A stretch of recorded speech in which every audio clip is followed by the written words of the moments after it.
வணக்கம். நான் இன்றைக்கி உங்களுக்கு பிபிலியோதேக்கு போனவே வீட்டில் அக்கௌண்ட்ஸ் சொன்னபடியாக வீட்டில் அவைக்கு போர் அடிக்குதான்னு. பிபிலியோதேக்குன்னா ஃப்ரெஞ்சில் சொல்கிறது, தமிழில் நூலகத்துக்கு போனவங்க. அப்போ போகும்போது உங்களுக்கு அவங்க என்னென்ன கலாட்டா பண்ணி கொண்டு போகிறாங்க காட்டுறதுக்காண்டி இன்றைக்கி உங்களுக்கு நான் வீடியோ செஞ்சுருக்கிறேன். பாருங்கள். அங்கே போய் என்ன புத்தகம் வாசிக்கிறதுக்காண்டி அவங்க போகல. பாருங்கள், கம்ப்யூட்டரில் விளையாடுறதுக்கு. ஆனால் இன்றைக்கு வந்தவங்க என்ன செஞ்சவங்களா, நான் சொன்னதுக்காண்டியே புத்தகம் தேடிக்கொண்டிருக்கிறாங்க, புத்தகம் வாசிக்கிறதுக்காண்டி. இதான் எங்களோட பிபிலியோதேக். பாருங்கள், நல்ல பிள்ளைலாம் புத்தகம் தேடினேன். பார்த்தீங்களா?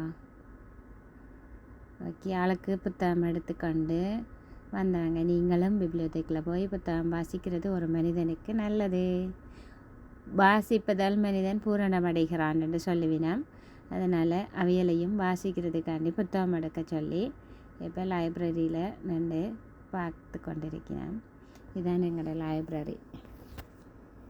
உங்களுக்கு இந்த வீடியோ பிடிச்சிருந்தால் லைக் பண்ணுங்கள், ஷேர் பண்ணுங்கள், கமெண்ட் பண்ணுங்கள். நன்றி.